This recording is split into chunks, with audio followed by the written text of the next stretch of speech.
Remember, all back, no legs. We're kicking off a brand new series this week, our kitchen. This is episode 1 of a heck of a lot of work. We've never installed a single cabinet before, but we have a whole kitchen and pantry to do. Well, okay, I did read these instructions, but I forgot the first step. This is one you're definitely not gonna wanna miss. Put the turtle on its back. We've had our cabinets for quite a while now and have been working around them, so we are excited to finally get them in their proper place. But before we do that, we're gonna do a quick flashback to receiving them so you can see what that process looked like.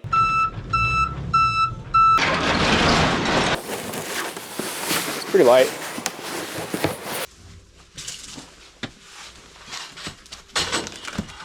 The bulk of the cabinets have arrived and we're super excited because these are our pre-assembled cabinets which are going in the kitchen area. This makes everything feel really real. Our task now is carefully unboxing each one of these, inspecting it to make sure that it hasn't been damaged in transit, and then we will basically have to just store it in a back corner until we have drywall. We got these a little bit early, of course. We ordered them over Black Friday to take advantage of some savings deals that were offered. We are not quite ready to put them in the kitchen yet. There's no drywall upstairs. We still have to finish some insulation upstairs as well. So we have a little bit of work to do before we can actually get these in their final resting place, but luckily we have this garage area down here to store them. We're gonna start with our sink base here. This is kind of the centerpiece of the whole kitchen outside of the island, I guess.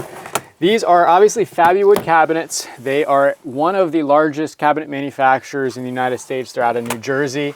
They do make really high quality cabinets. I've seen them in person before. Great finish, super smooth, and I think we're gonna be really happy with them. We did order them through the RTA store. Fabuwood doesn't actually sell directly to the public. You have to go through a distributor. The RTA store has relationships with a number of different cabinet manufacturers set up. Almost all of them only sell directly to distributors, not to the public.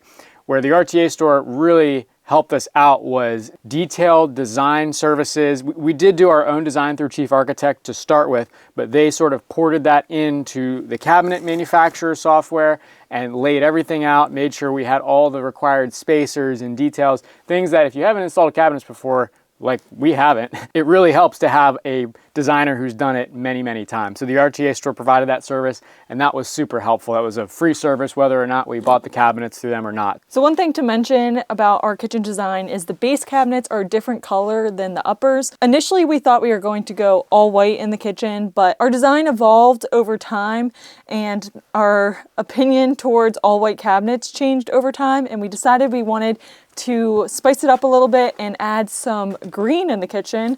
So these base cabinets are actually green. I have to untape this. I have to untape it. This is the Midtown collection and the color is called Sage Green. Bottom is now loose. Everything's loose. Yeah. Oh.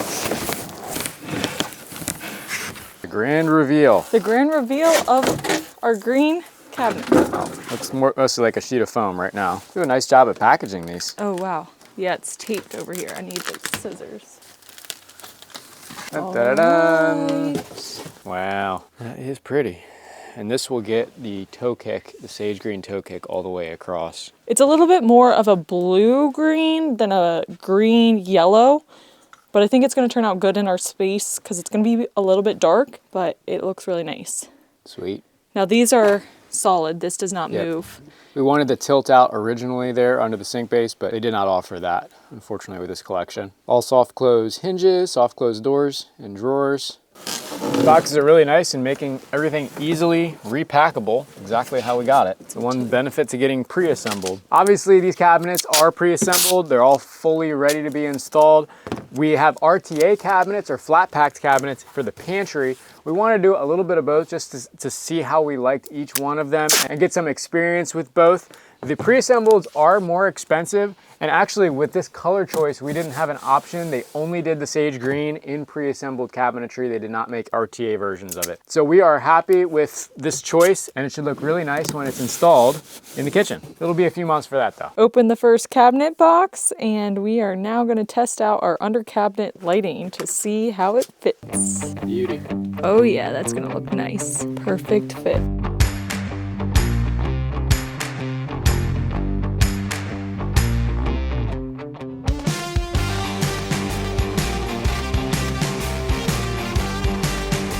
It was a good thing we closely inspected each cabinet because we did have to report some issues. None were actually due to shipping. It was all minor finish quality issues like runs, chips, or cracks in the paint. The RTA store in Fabiowood were really good about getting us all new replacements shipped out as soon as possible, but it was a good thing we unpacked and inspected early on in this process. And that brings us back to the kitchen. I'm gonna give you an overview of the plan for the kitchen. We originally designed the entire space in Chief Architect, and then we gave that design to the RTA store and they modeled it up in their own software. Here's a quick layout of where everything's gonna go. So right where this outlet is, there is going to be a full height cabinet. So this will actually be inside of the cabinet. Right here is going to be the fridge. As you can see, there's water. Next to that will be a 36-inch base cabinet. Then we have our gas range with a range hood, a custom range hood.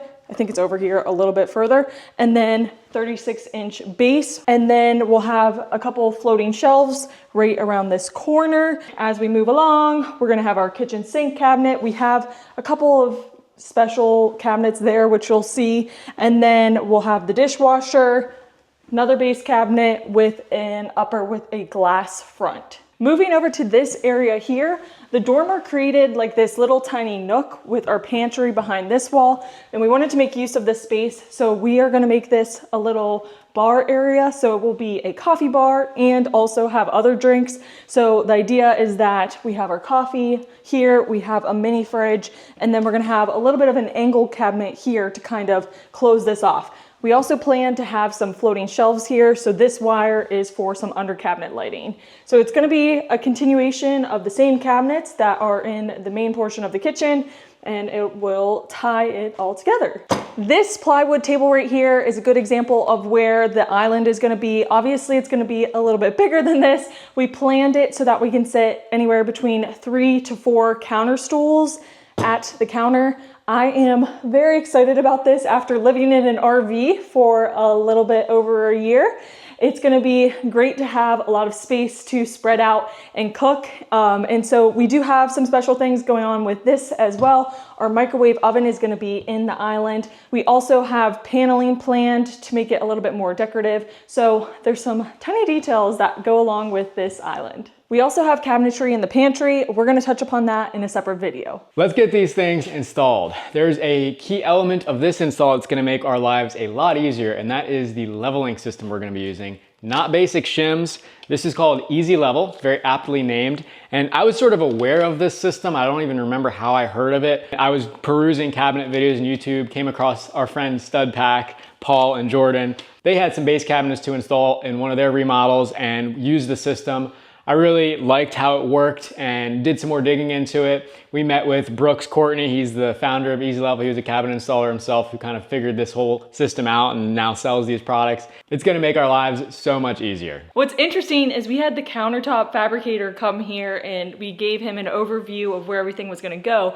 And he said the #1 issue they deal with is cabinets being level. So when we told him we were using this system, he was super excited to learn more about it because he's probably going to refer some of the people he works with to this system if it works out the way we're hoping. They have a lot of positive reviews and I'm pretty stoked to get this installed. Here's the game plan. We want to get all of the EZ Levels installed on all the bases, at least in this big L shape here. Roughly sit the cabinets where they're supposed to be against the wall, and then we're going to shine the laser across the top. See where our highest point is, and then I'm gonna raise the laser like a 1/4 inch up from that. That laser line is then going to be our baseline where we're gonna wanna raise all the cabinets up to that level. The reason I'm raising it that 1/4 inch is because of the thickness of our LVP. The flooring that we're using does not allow cabinets to be secured through the flooring for expansion and contraction reasons. So the cabinets will sit on the subfloor, they'll be leveled off the subfloor, and then the flooring will be cut around the toe kicks and around the sides of the cabinets. The finished toe kick will then be applied afterwards down to the floor level. Another big benefit of setting the cabinets off the floor level is water. If there's ever a leak, or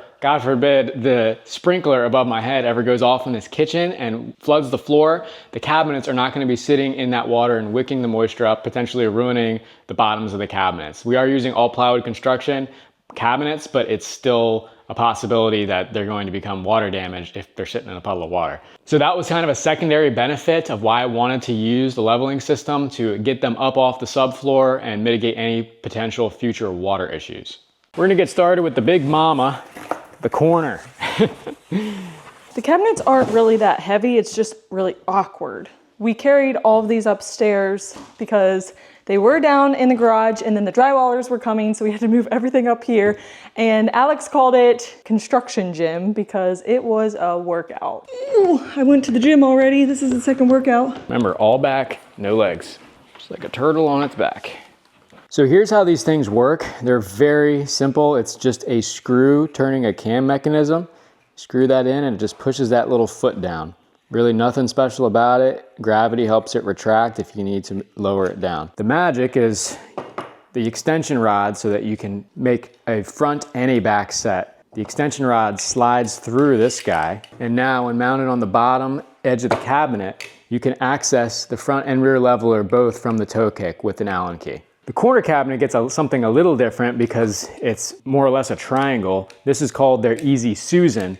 This will screw up underneath the back corner, and it's the same deal, adjusting rod in the foot, but it's just this one foot that supports the back corner, and then it gets a regular set on either side. This is the drilling template that is provided. It gives you an idea of where that hole needs to be. This is kind of the old style, they said, with the 2 holes. You pick the hole that's closest to the sidewall after this tab hits the inside of the cabinet.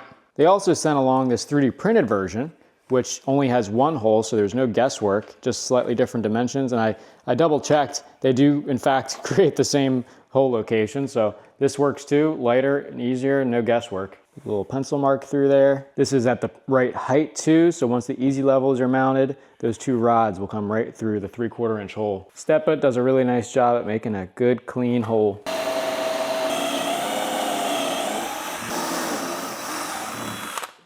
There we go. That's 3/4 inch. That's all the way through. Set our pair on. Make sure this is backed all the way down because I was playing with it earlier. Those rods come right through 3/4 inch hole. One thing to note is we got to make sure we do not leave the rods sticking out past it because then we'll never get our decorative toe kick on. It's got to be just below flush of the 3/4 inch hole. So they're kind of holding in place. They give you a 1 inch screw to come through the side, actually 2 of them. Double check here that we're sitting right. Just snug it up. Don't want to overdo it. Then in the top, it gives you these 5/8 guys, but because it's going into the end grain of the plywood, I like to back it in and out a few times to sort of pre-drill its own hole. That way I don't split the plywood open. Won't have to worry about the height of these screw heads either because they're about flush with the leveler at the very bottom of where it's supposed to be. So at the worst, it'll sit up on both the screw head and the leveler. But in our case, all of these cabinets are coming up at least 1/4 inch from the high point, so they're all gonna be sitting on the feet. So we got our sides installed. Now it's time for the EZ Susan. It goes back here. There's not as clear of a process for this, no template or anything is needed. It's just set it in the back, slide it to about where the rod hits. There's a bunch of staples going through this way, so we probably want to drill on this side. Get that sitting nice and flat. Just leave a little mark there. You can just drill it out from the inside.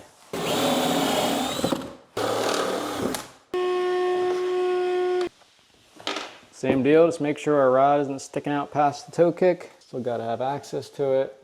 Center it up in the corner there, and we're good. That's interesting. Yeah, those screw heads are gonna kind of prevent me from getting a, well, let me get them all started. Oh, you know what? We missed the first big step. Classic engineer thinks they can do things without instructions. Well, okay, I did read these instructions, but I forgot the first step.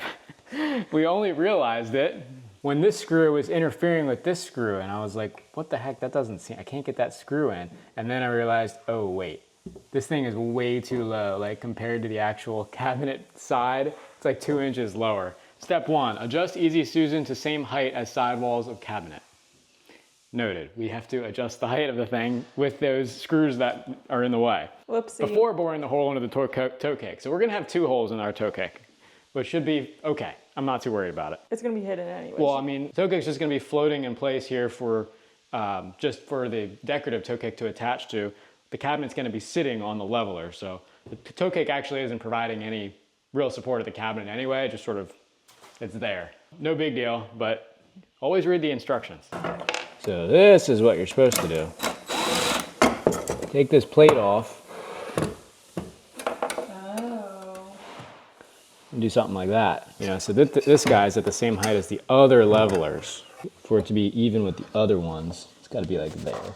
So that's 5th hole down.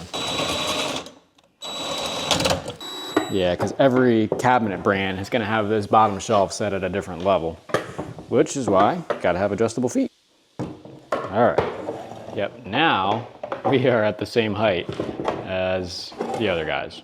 Just about, I mean, it's close enough. Only a 2-inch difference in the hole location, close enough.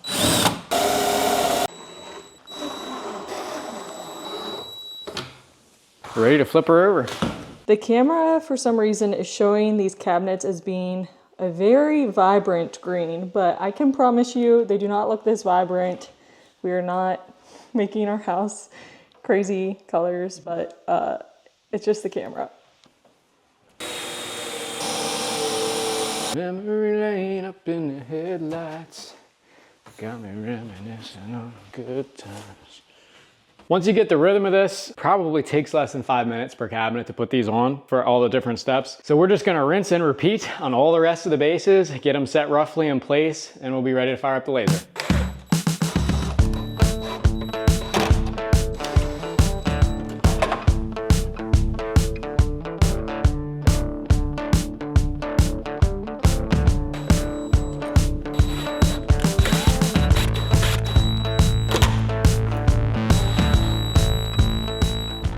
Right, I've been assigned the task to figure out the Revis shelf that we have. So this is basically, oh wait, this is the wrong one. This is the tray one. So we have 2 different Revis shelf products. One is gonna be to hold things like pans vertically, and the other one is a spice cabinet. Now we have the correct product, I believe. Yes, so this is a spice shelf. It looks pretty straightforward. I don't think there's any assembly to do here. We'll get it out and get it ready. Ta-da! All right, we're getting there. We got most of those runs done, and now we're on the dry bar. So I got one done here, and then we have this transitional base. So I want to just note what we're doing for this guy. It's an angled front because we have sort of a walking path to the pantry here. So we didn't want to put like a full width cabinet to block that path. This is going to get a regular set on one side and then just a single one on this side. So it's like the EZ Susan, where it's kind of the 3-point leveling. That's how this is gonna be too. This has got an angled front, obviously, so the jig doesn't work. I'm just gonna do it the old fashioned way. Butt this up, leave a mark, and that's gonna be my hole. A little trickier over here. Might drill a pilot hole this way and then finish it going through the front.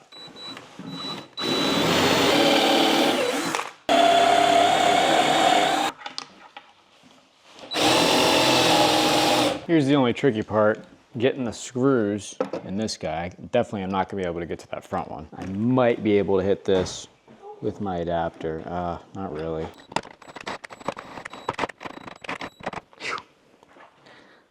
It's the best I could do. It's a little bit high, but yep, that thing's gotten me out of some binds, this little right angle adapter. It's the best one out there. Okay, I think we are ready to start with the leveling process. Got the laser broken out, got it set to the top height of any of the cabinets I could really see. And it looks like it's the sink base roughly, but everywhere else, the laser is above the cabinet. You can see the full laser behind these guys, but the back of this sink base is still got the laser split on this back edge here. Now this guy is sticking out quite a bit from the wall because we have our plumbing stub outs back there. I'm not sure if that's influencing anything or not, but I think we can call this our highest point roughly. If I'm coming off the subfloor, it's looking in most cases like 34 3/4 inch. The cabinets are 34.5 inch box height, pretty precise.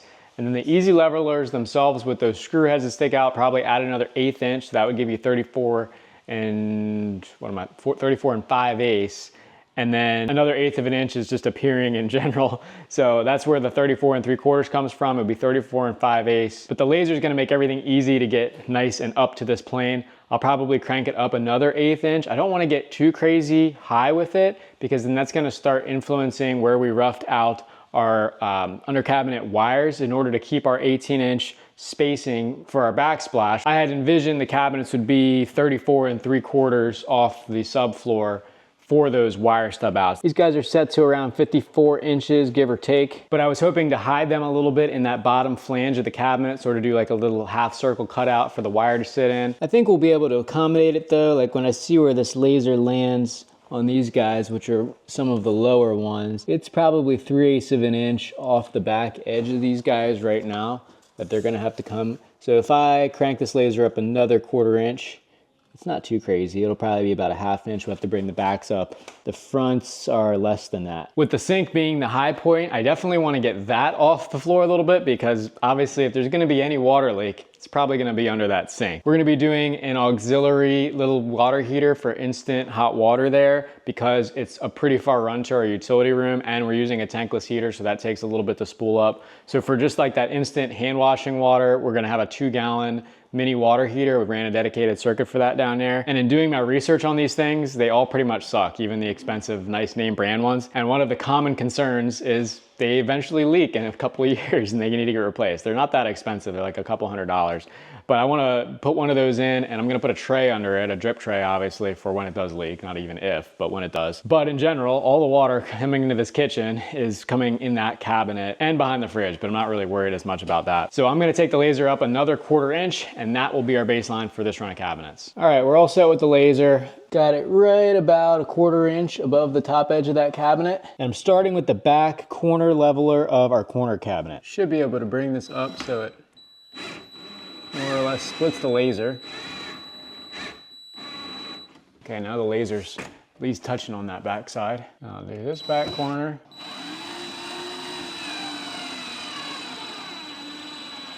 Perfect. This one.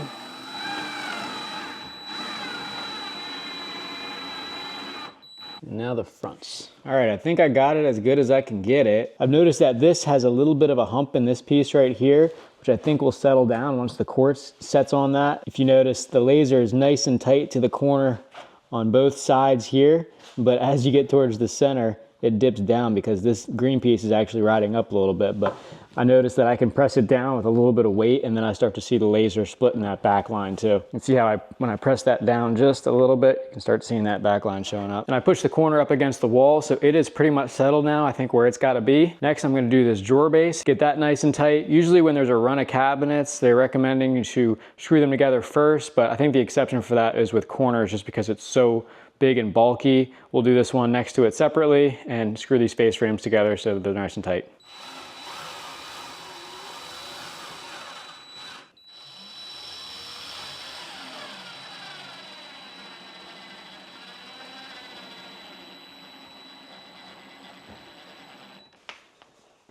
We're not touching anything, are we?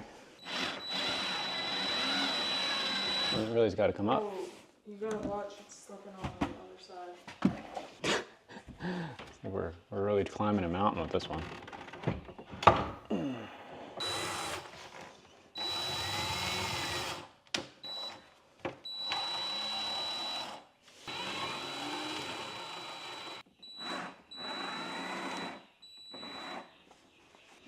Need to come up back there. So that was pretty quick. We got these 3 along the back side done and that one over there.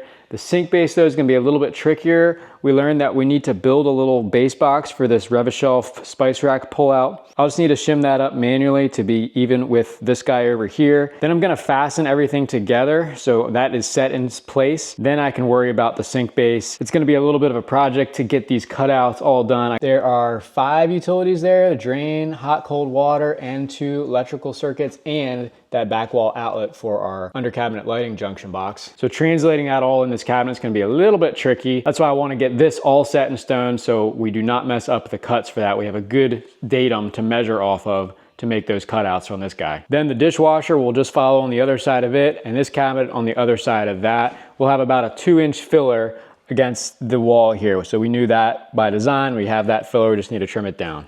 I'm gonna start by screwing these face frames together to keep those nice and tight. For that, I'll use these GRK 2-inch cabinet screws. These were left over from another project here. I cannot remember what it was. I'm even gonna pre-drill for these little GRKs too though in the face frames because I do not wanna take a risk splitting a face frame. That would not be good at this stage of the game. I'll use the existing hinge holes, at least one of them. I'll do like a top, middle, bottom screw holding these guys together. This is a little bit thinner face frame, so I'll get more meat of the screw in this guy if I come from this direction rather than this direction. And you'll virtually never see it while you're opening this cabinet because it's, you know, the corner cabinet. You have to be like leaning over the sink to see that. You know, I should clamp this first. There are special cabinet clamps for this, but the old DeWalt's gonna have to do. Okay, that's nice and tight together. Now I just got to do one back here between them. I'll shove some shims in there and just put one screw across. And then we got to go to the wall. Now I've already marked my stud locations out. Got this new stud finder that was recommended by Spencer Lewis Insider Carpentry, and I really like it already. I can see why it's very highly rated. Super easy to tell where the studs are.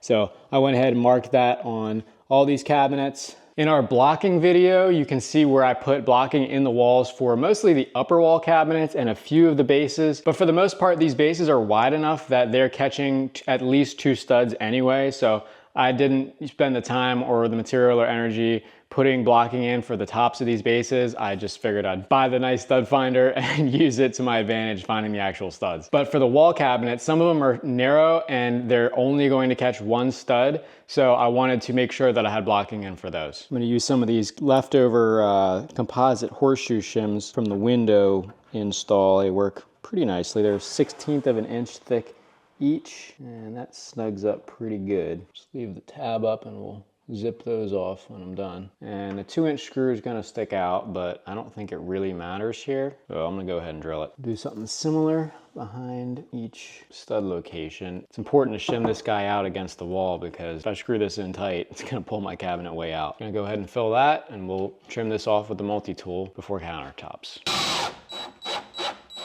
All right, new day, those guys are secured. Let's tackle this spice cabinet.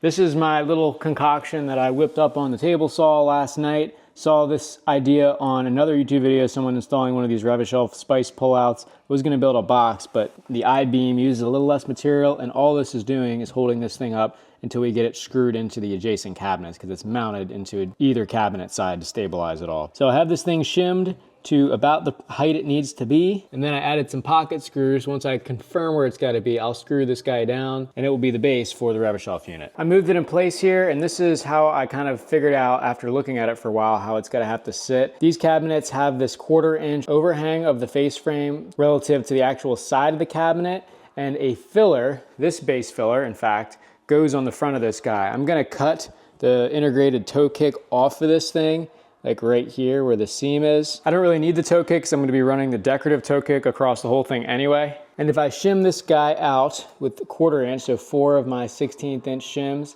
it puts it right at the edge of the face frame there, and the filler is just an 1/8 inch short of 6 inches. So it'll leave me a 1/16 inch gap on either side for this to actually pull out, because this drawer's got to pull out and that face frame comes with it. Also got to make sure this is basically in line with this face frame this way, so when I apply the moving face frame to this guy, it's still flush with all the fronts of my cabinets, the sink base in the corner here. All right, got this little guy screwed in with my pocket screws. Everything's good and snug. Spaced out from the cabinet, 1/4 inch. Let's get the spice rack on that. Got that guy screwed in place. I was only able to get to the top 2 because this has got this Lazy Susan in it.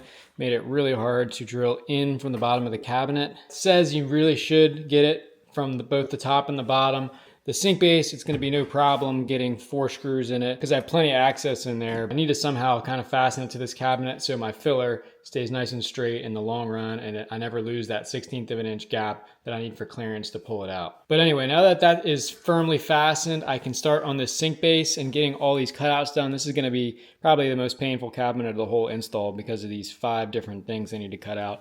So I've started with that guy right there, the junction box in the back. measured over from the back edge of this one, gave myself, you know, 1/2 inch on either side of the junction box, and then subtracted 1/4 inch from that measurement because of this gap right here. So when I pull my tape from the edge of this cabinet, I can scribe it right on to where I need to, and it should line up, we'll see. And for the height, I'm using my laser as a baseline, not the floor, because the cabinet's gonna have to come up a good bit, but I know that at the end of the day, the top of my cabinet should end up at that laser line. So I'm measuring down from the laser to mark my box out. Fortunately, 4 of the 5 other mechanicals I have to cut a hole for are flexible, so they don't have to be absolutely perfect, except for the drain line here. That's gotta be pretty good, but I'll give myself a little bit of extra leeway when drilling that hole out as far as diameter is concerned. I'm just gonna map these off the edge of this cabinet and the wall. It probably will not be perfect because the walls are not plumb. Like on this cabinet, it touches the wall at the top, but not the bottom. But I think that will at least get me close enough.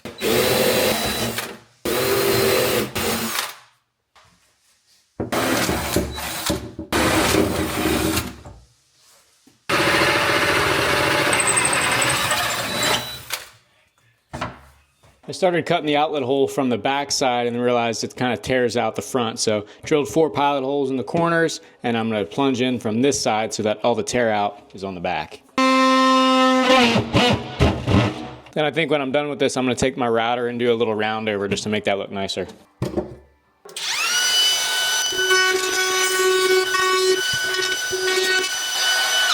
That looks pretty nice. Hopefully it lines up and centered. Now for the tough part, getting this cabinet up and over our pipes.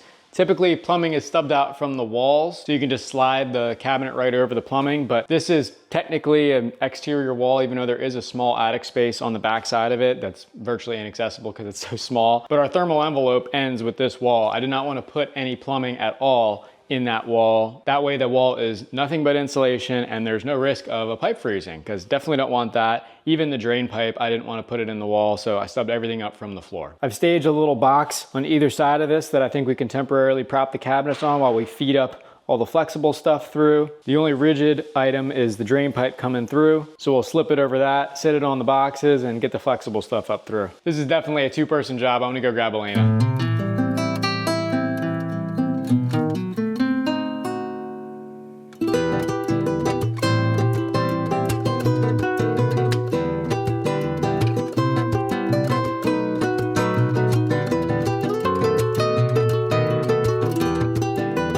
All right, I'm slightly shocked at how well that fits. That is probably one of the best measure and cut situations I've ever done. Even the outlets all centered up in there. Oh my gosh, I'm shocked. All the stuff to the right is now secured and in its final resting place. Now I just gotta do this other cabinet on the other side of the dishwasher here. Dishwashers need a 24-inch gap. This is a 21-inch base cabinet, so there is a filler over here. This is a 3-inch filler from the start, and I have it just temporarily screwed in, but the gap between this face frame and this face frame actually currently measures 23 3/8. So this whole unit needs to go that way 5/8 of an inch. We're going to scribe that filler to the wall using 1/2 inch piece of plywood plus 2 16th-inch shims, which equals 5/8 of an inch thick. Run this guy down the wall with my pencil next to it, and then I will shave that amount off of that base filler. In theory, that should scoot this whole thing over 5/8 of an inch, and at the same time, copy the curvature of the wall onto the filler. This one, I can see an 1/8 of an inch gap at the top of the filler while the bottom is tight to the wall. But the scribing should take care of that.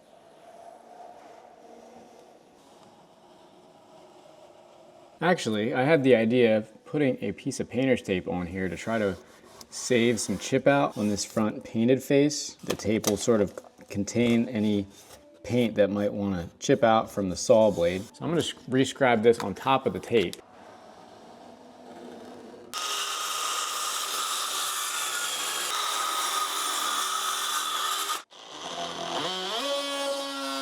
Well, the masking tape didn't seem to help that much with the chip out. I used it there, but not here on this toe kick. They look pretty much the same as far as I can tell, but at least it protected the surface finish on the rest of it. Moment of truth for the scribe. How will she fit? It's pretty darn good. Doesn't have the gap up here anymore. A little, I mean, probably not even a 16th in the middle there. I think that'll be perfect. I'll run some touch-up paint along the edge of that before. I'll probably end up putting a small bead of caulk in the corner here anyway. And most importantly, we are sitting right at 24 inches. Beautiful.